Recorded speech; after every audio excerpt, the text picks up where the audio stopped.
dead. So I think we can all go to bed and we're going to be all right. Now we've had an Oprah speech. Everything's all right. Wait, was that their big fix? Bring in Oprah? Well, was that like their thing? Hold on, it's their come to God moment. So yeah, was that their like? Wait a minute, we are screwed. What do we need right now? Oprah. The only thing we can do is get a 10-minute oration from Oprah, and we're all going to forget about it and sleep well. Why? Because she absolved them of their sins. She spoke to a room full of men and women clad in black who were the perpetrators masquerading as victims. And they brought in the closest thing they have to God, which is Oprah and Obama. You know, these are the closest things they have to God. And she blessed them and absolved them.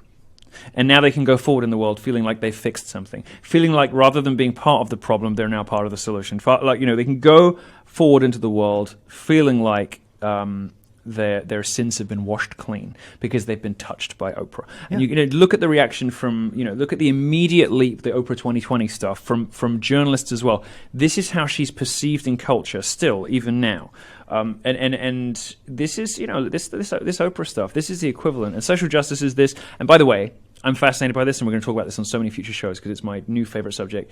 The resurgence of witchcraft. Oh, it's everywhere. It's everywhere. Yeah. The research of witchcraft is lefties finding God because they've realized that they need something more than this narrow monochromatic prism through which they view the world. You know, is it racist? Is it sexist? Is it homophobic? There's something more to life than that. And they don't know what it is because for 2 generations, that's all they've been interested in. So they're now looking for something more. And when they reach for something more, they reach for brands and personalities like Oprah. And there's a book by Catherine Lofton, Gospel of an Icon, about Oprah Winfrey.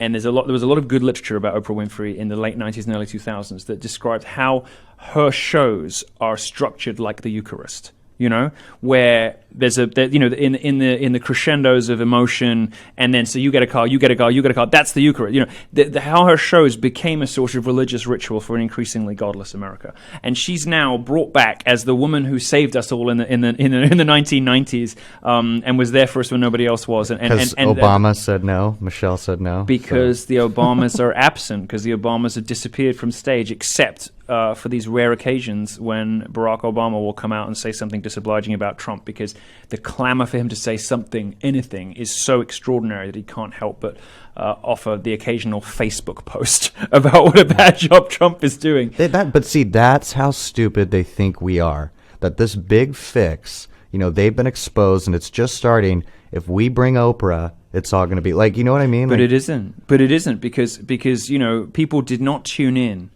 their tens of millions to watch, you know, God come down to earth and pronounce them innocent. 11% of us tuned out. Like, it almost another 11% of us feel left. Better.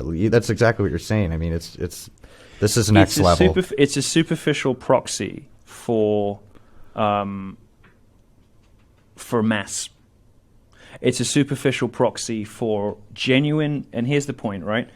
Mass and Eucharist, the process of going to church, real religion, it's about asking for forgiveness and making amends. And if you go to any preacher, any pastor, any father, any reverend, they will say, you know, the first thing you have to do to be forgiven is to make amends. You can't just say, sorry, I did that. Course. You have to go to that person and say, how can I make it right?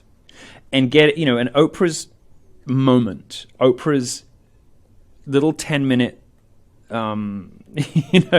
pandering on the stage was them bypassing the step of making it right and being given forgiveness, despite the fact that they had given no indication whatsoever they were prepared to do anything to make it. We will make America great again.